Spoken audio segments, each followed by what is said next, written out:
Welcome to Don't Retire, Graduate, the podcast that asks you what you want to be when you grow up so you can graduate into retirement with purpose and passion. I'm your host and valedictorian, Eric Brotman, and today I have a podcasting celebrity and author on our show. Laura Cathcart Robbins is the host of an incredibly popular podcast, The Only One in the Room, and the author of the forthcoming Simon & Schuster memoir called Stash, which will be out this March. She's been active for many years as a speaker and school trustee and is credited for creating the Buckley School's nationally recognized Committee on Diversity, Equity, Inclusion, and Justice. Her recent articles in HuffPo and The Temper on the subjects of race, recovery, and divorce have garnered her worldwide acclaim. She's a 2022 TEDx speaker, an LA Moth Story Slam winner, and currently she sits on the advisory boards of the San Diego Writers Festival, the Outliers HQ Podcast Festival. You can find out more about her on her website, and you guys are going to love Laura. She's an incredible guest. Welcome to Don't Retire, Graduate. Oh, thank you so much for having me. And thank you for that introduction. That was great. I haven't heard all of that, read it once in a long time. Well, you know, I don't normally do a full introduction, but I felt like it would not do you justice not to, because you've been involved in so many extraordinary things. I was fortunate enough to guest on your show, The Only One in the Room, which was, and I've been doing podcasts now for better than half a decade. I've been on hundreds of shows. And I can honestly say that was one of the most enjoyable experiences as a guest I've ever had. And I love your show. And I hope people, after they listen to ours every Thursday, I hope they'll check yours out too. So I'm so glad to have you. This is going to be fun. And it's great that you're in the hot seat instead of me. And I know we're going to talk about the new book, which I did not get an advance copy of. So maybe I have to wait until March like everybody else. But I'm excited to read it. Okay. I'm excited to read it. So why don't we start with your background, because your story is inspirational in and of itself. So why don't we begin at the beginning and hear about your journey? We will. I mean, thank you for that. And I just wanted to say first about your appearance on our show, The Only One in the Room. My personal financial guy has listened to it and shared it with everyone that he knows in his company and all of his colleagues. He just thought it was extraordinary that you were calling out something that they all live with. And, you know, every once in a while, maybe someone acknowledges, which was how male heavy your industry is. And you're being the only man in that room really enlightened you and created this activism in you, which, you know, he just thought it was phenomenal. So I just wanted to give you that prop. I don't know if I ever got back to you and told you that. Oh, well, that's high praise, especially coming from another financial advisor. So that's always nice. So thank you for sharing with that. Yes, our business is about 88% male, which is in today's day and age kind of a shocking thing. And I believe that it starts with girls in school being taught that they're not good at math before they're even old enough to know what they're good at. Right. But we talked about that on your show. I want to talk about you. Okay. So my background is a really long story. But I'll just start with, I grew up between the cities of Cambridge, Mass. I was born in Chicago. So I was in Cambridge, Mass from like 5 through 13, and then Berkeley, California from 13 to 20. I live in Los Angeles. I've been here since 1988. And I did not finish high school. I dropped out in the 10th grade and I never went to college. So that happened during those Berkeley years. And when I moved to Los Angeles, I thought I would be a commercial director. I love commercials, which is very rare now because no one even sees commercials anymore. But I moved here to direct commercials. I ended up, I've always written, like I've always had a journal. I've always written stories. And I ended up writing press releases for a friend of mine who had a very famous brother that she was doing publicity for. Got hired at a PR firm, later opened my own. I had the only Black-owned entertainment publicity firm in Los Angeles at the time. And it was a boutique firm. I had about 6 people working for me, and I grew that company until I got married and pregnant, and then I shuttered the company, and I was an at-home mom for about 15, 16 years. And so now I'm in my 50s, and do you want me to keep going?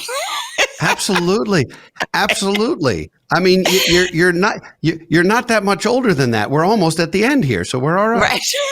Okay.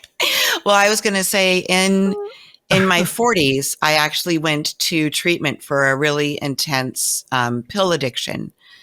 And I was the Parent Association president. I'm actually wearing the necklace that is bestowed upon the outgoing Parent Association president at my kid's former school. I had just been asked to join the board that you read about at the top of the show, the board where I still sit as ex officio.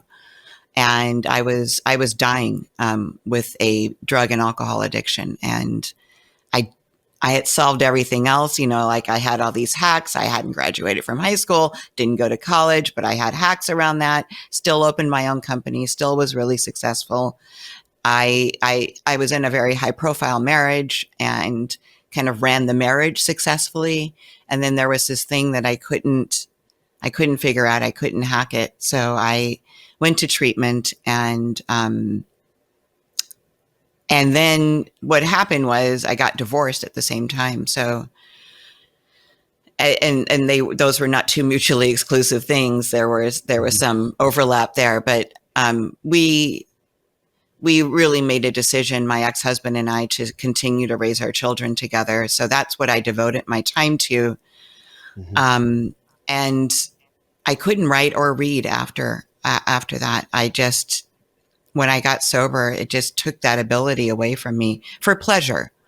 I obviously read emails and wrote thank you notes and that kind of thing, but I was a voracious reader before. And so in my 50s, I started taking writing classes again with the hopes of kind of regenerating that love that I had, that passion.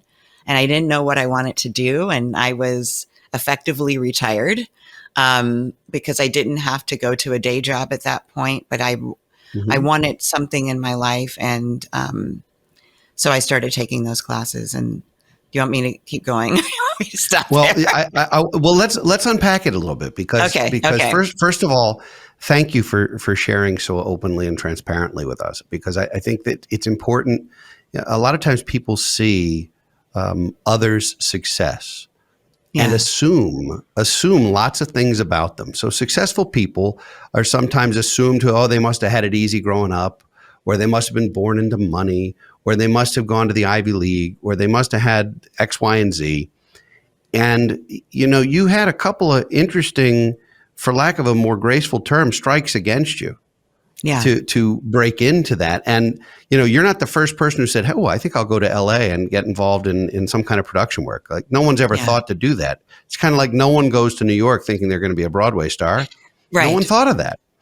So you're entering a wildly hyper-competitive environment in a city that I know New York doesn't sleep, but LA really doesn't sleep as far as I'm concerned.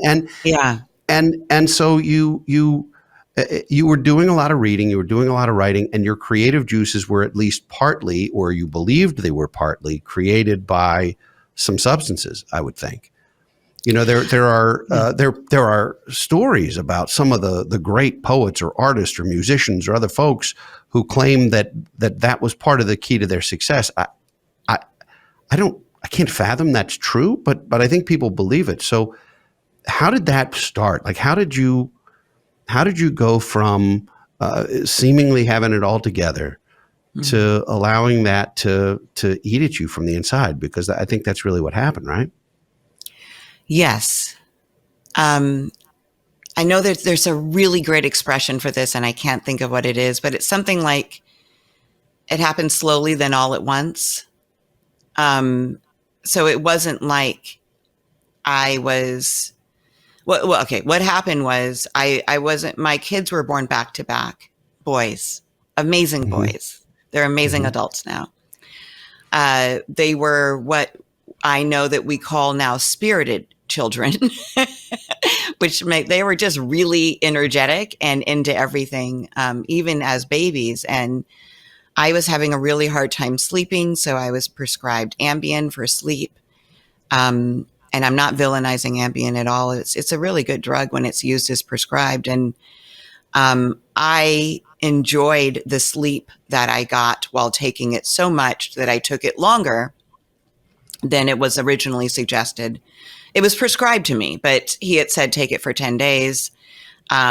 Those 10 days were the best sleep I'd ever had. So I wanted to take it every night, basically. And it wasn't that the first year, but by the second year I was taking it every night. And then by probably the third year, I needed to take more of it in order to get to sleep. Wow. And maybe by the fourth or fifth year, I was doctor shopping, meaning getting a prescription from more than one doctor, because I didn't want to alert them to the fact that not only was I not able to get to sleep without this medication, the dosage that I had prescribed myself at this point, but I could not sleep at all without it. I had what they call rebound insomnia, which is a terrible, terrible thing. It's an effect of overusing benzodiazepines, or whatever they're called, benzos. And so when you stop taking the thing that was sedating you, it makes you wired. And it is impossible physically to get back to what I felt was like a normal state without the pill that got me there in the first place. So that's really how it happened. It happened over a number of years. I was, I described you my life a little bit. I had 2 young kids. Yeah. I was showing up at school. I was giving speeches. I was joining this board. I was giving dinner parties. I was taking tennis lessons. I had a personal shopper at Barney's. I went with the girls to tea and to jewelry parties. But the work for me was keeping up with and then hiding this addiction, which is why the book is called Stash: My Life in Hiding. And it details the 10 months that I'm describing for you now, where I file for divorce and the addiction gets really bad, and I end up going to treatment, where I meet my hun, Scott. I met him the hour I checked into treatment at the Meadows in Wickenburg, Arizona. And then coming back here and to LA from there, and being a sober mom, being a mom, like all of that stuff was so scary. And humiliating, honestly.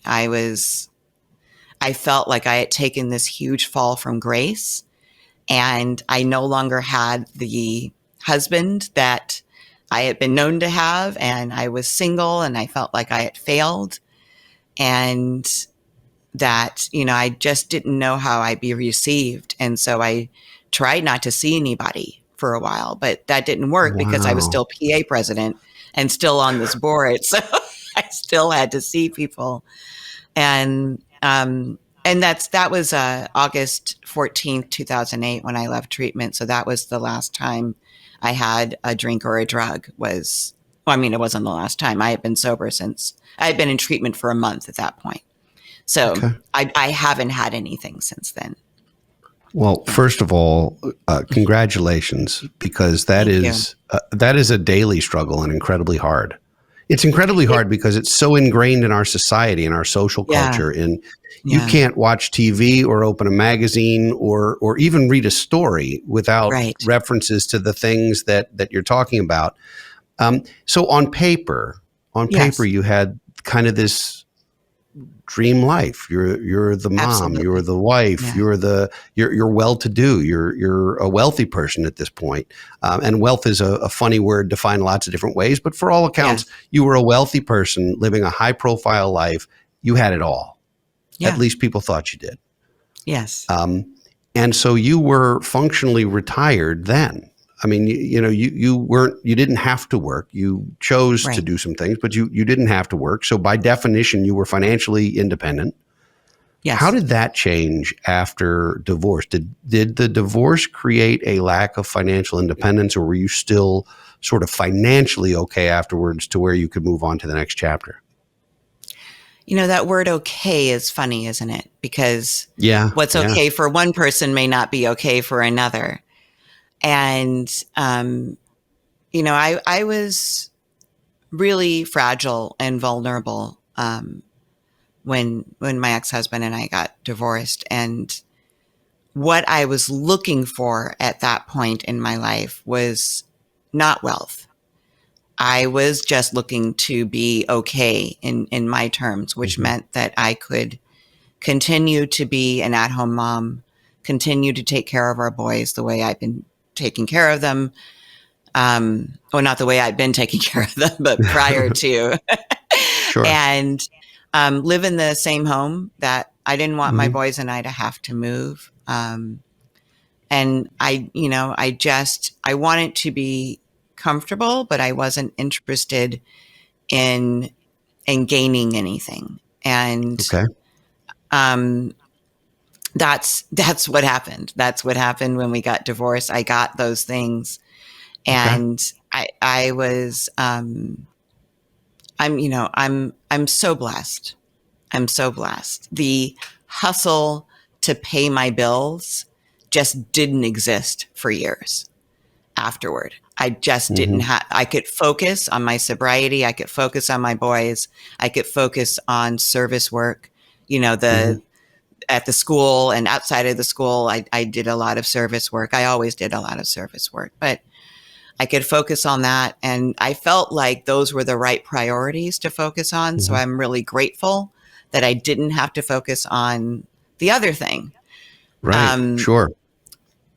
but where I am now, it would be really nice to make some income or to have an income. And so this is part of the reason for me starting, at age 55, I guess, I started writing the book proposal for Mm-hmm. Stash. And Mm-hmm. because I'm 58 now. So yeah, that was about 3 years ago. Um, with this idea in mind that if I can make a living, so I heard in this meditation, you and I were talking about meditation. Mm-hmm. I heard in this meditation a few months ago that if you make a list of everything that you're good at, and then you make a list of everything you love to do, and then cross-reference that, Yep. where they align, that's your purpose. And writing was right at the top for me with both. I love to write and I'm great at it. So if this is my purpose, maybe I can make money with my purpose. Mm-hmm. And if not, I don't, I find something else, but I wanted to take that shot. And so I did. I started the process. Well, I want to talk about the book Yeah, for sure, but before we dive into the book, I want to talk a little bit about the podcast, because the sure. podcast, to me, in a very crowded space, there are a million plus podcasts. No, not only has your show become wildly popular, I consider it to be intensely unique and purposeful. Mm. And there are a lot of podcasts that frankly don't accomplish that. We certainly are trying to do that here, and it's not easy to stand out in a crowd. But you've had some extraordinary guests on, Yeah. and had some really in-depth conversations, and a lot of it has to do with privilege and with race and with other heavy topics that today are now being sort of slapped on billboards and becoming punchlines Yes. a little bit more than maybe they should. And so you invite me onto the show. I think begrudgingly, at least initially, although I understand our executive producer was like on you to make it happen. She was. But I was an outlier, not only in the story that I told, but also on your show. Yeah. How did the show come to be? How did you come up with The Only One in the Room? I love it, but how did you do it? Thank you for that. And yes, and Sarah was relentless. She was amazing. And really what she needed, or what I needed from her, was just, I needed Your Only One story, which she finally gave to me and was brilliant. And we hadn't had anything like it before. And we have over 600 episodes now. I just went through and looked to see how many episodes we have. I'm like, wow, it's a lot of episodes. So to have a story that's unique is is pretty amazing. Anyway, the way that started was back to I'm looking to write this book. The thing that I was advised to do was to create an author's platform. I knew nothing about this. And I was actually advised by an agent that rejected me. She said, you're a beautiful writer. I love your writing. I love this idea. This was a book proposal that I had sent her. It was far too long. It was the wrong proposal anyway, but I didn't know. I just did what I had, learned to do. And everybody sent me a standard rejection. She sent me back a rejection with an emailed paragraph that said, you're a beautiful writer, but nobody knows who you are. And memoir is the hardest thing to sell. And if no one knows who you are, I can't sell you. So it's business, right? It doesn't matter that it's a beautiful story or I'm a beautiful writer. The business part of this is they need to sell books.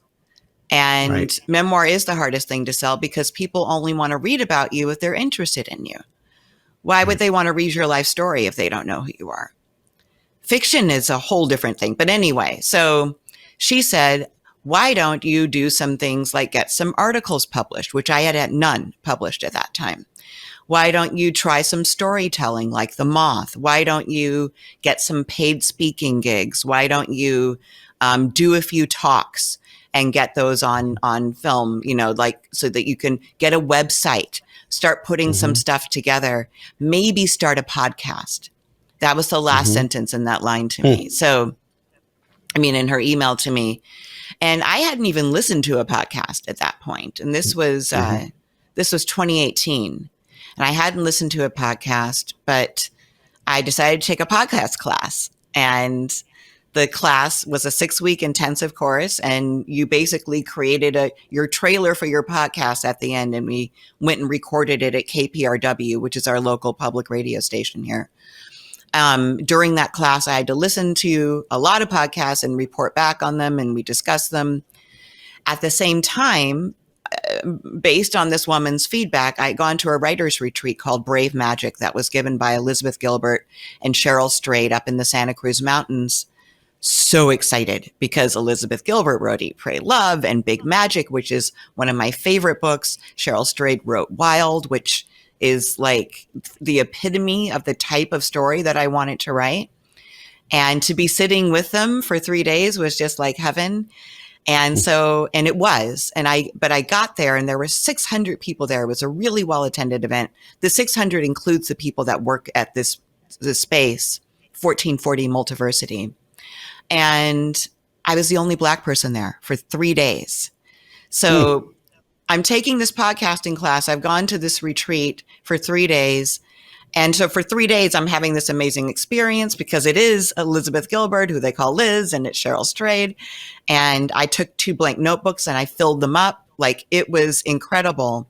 But at the same time, I keep looking for affinity and finding none.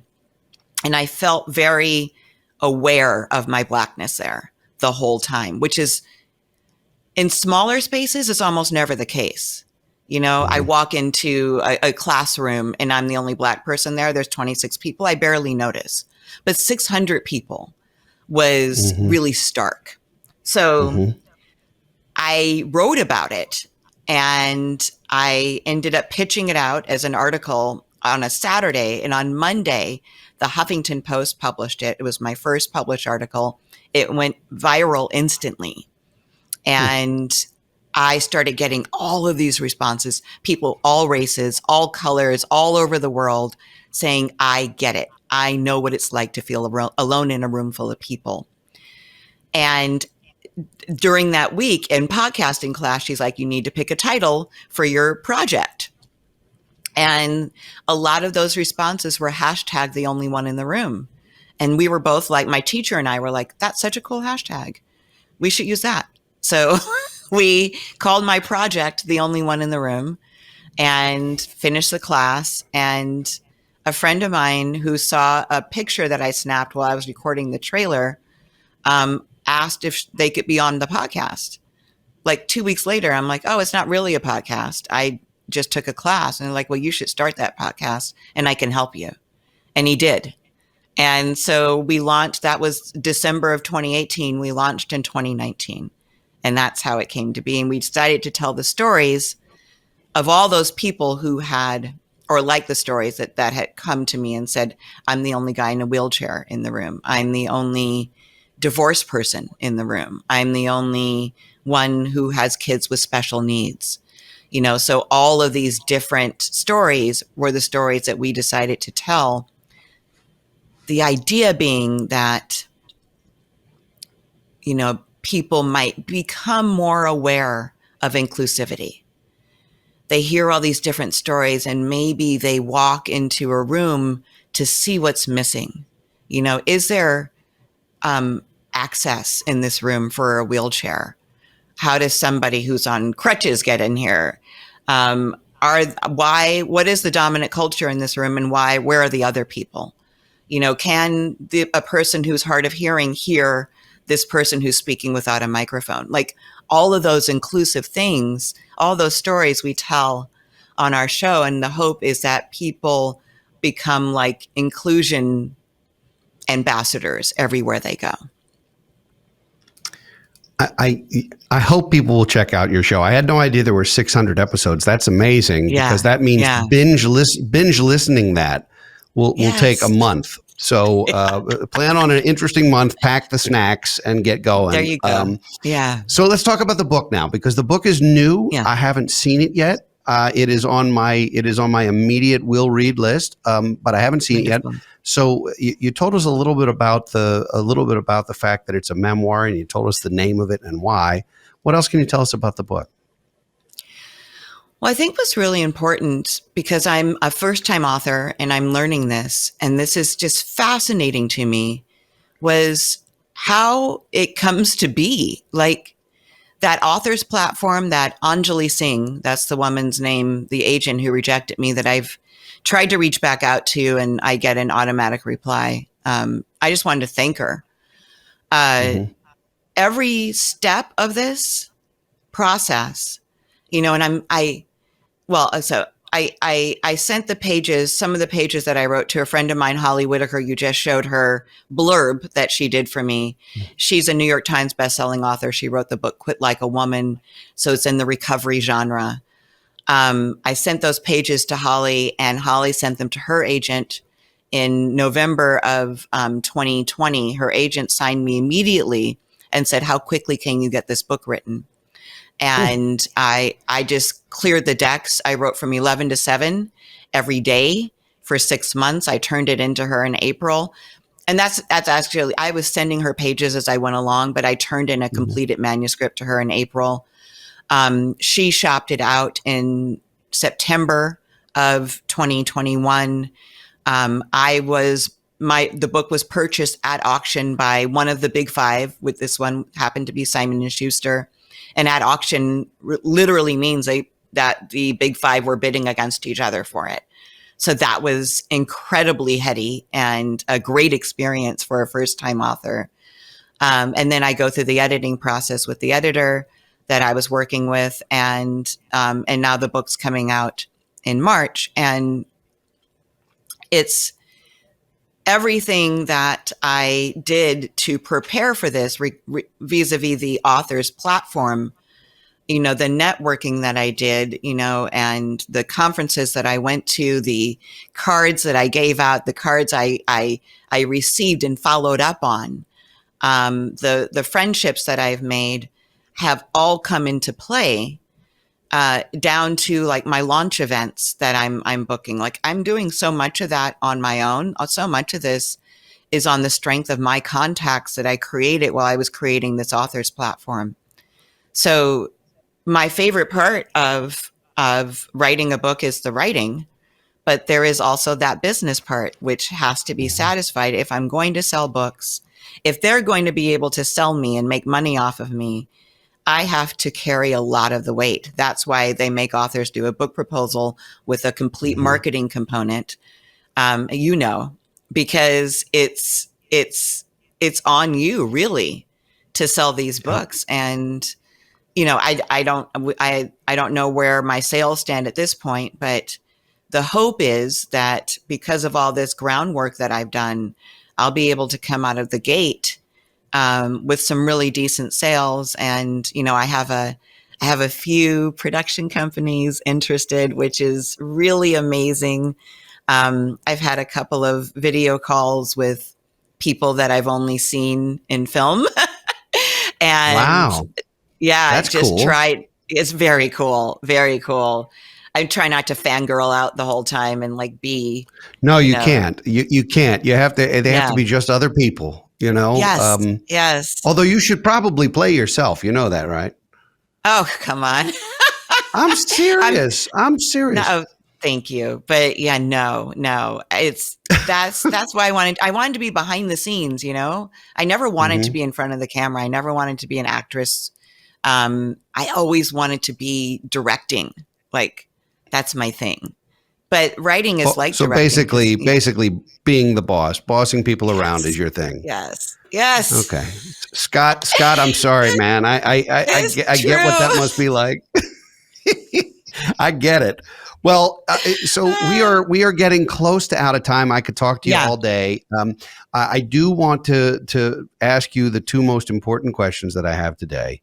please. The first is, what do you want to be when you grow up? I would, gosh. So my first answer is I want to continue to write, whatever that looks like. Uh, Whether I'm publishing or it's writing for um, myself or writing for other people or writing for people in recovery. I just want to keep writing.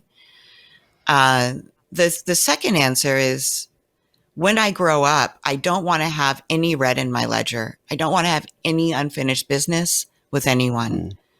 I Mm-hmm. want to be able to run into anybody on this earth in the grocery store and engage them in a conversation instead of turning my cart around the other way.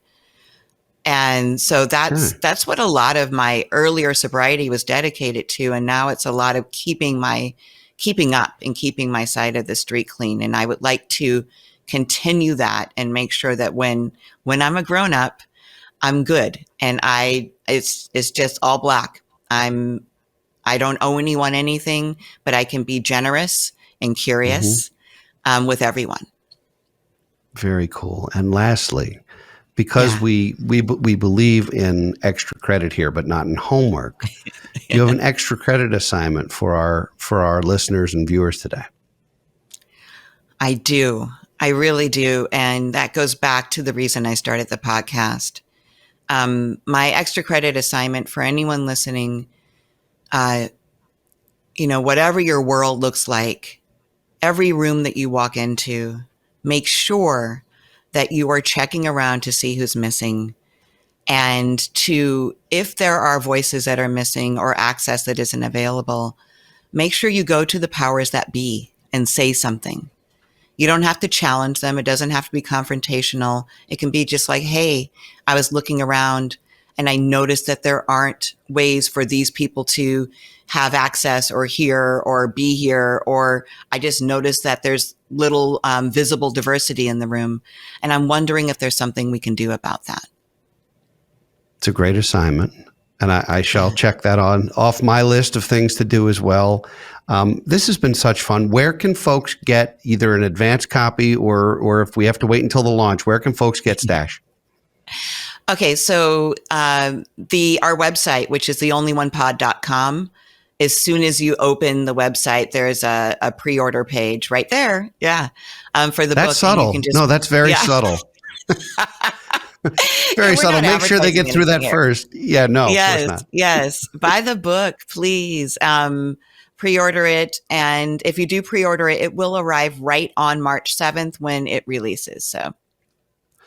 Very cool. Well, I wish you tremendous success with the book and the podcast and with adulting, though I encourage you never to actually grow up entirely. I appreciate that. I can't wait to see you at a conference someday because you say you go fangirl. As a podcast Yeah. host, I'm fanboy right now. So this has Oh, been fun. This has been fun for me. I hope our audience enjoyed you. I hope they'll check you out, the show, the book, everything. And I thank you. And don't ever retire. Keep. You're changing lives, so don't ever retire. Graduate all you want, but don't ever retire. Okay. Thank you, Eric. Thank you so much. Thanks for being here, Laura. I'd like to thank all of you for listening and watching today. We'd love to hear from you. So please send us a message or leave comments at don'tretiregraduate.com or on social media. If you enjoy our show, don't keep it a secret. Share it with friends and family so they can join you on your journey to financial freedom. And please leave ratings and reviews in your favorite podcast platform. They're priceless to us. We'll be back next week with another installment of Office Hours and in 2 weeks with another engaging guest. For now, this is Eric Brotman reminding you, don't retire, graduate.